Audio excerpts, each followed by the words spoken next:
मसाले का कीमा। खड़े मसाले के कीमे के लिए मुझे चाहिए दरमियानी साइज के 4 मैंने प्याज लिए, नमक लिया है, साबुत मिर्ची,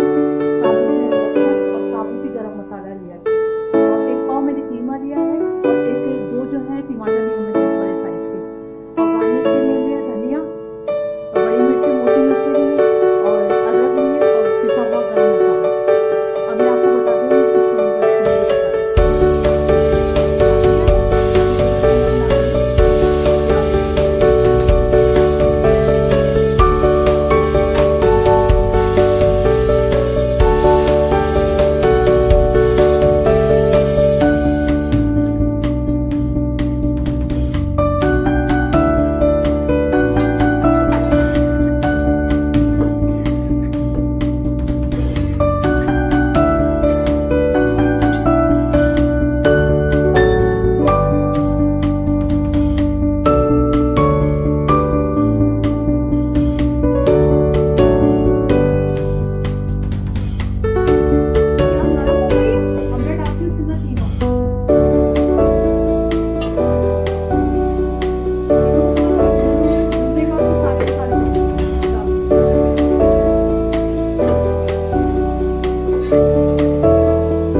से ये जो मेरा खड़े मसाले का कीमा तैयार हो गया है, और ये देखिए मैंने गार्निश भी कर दी,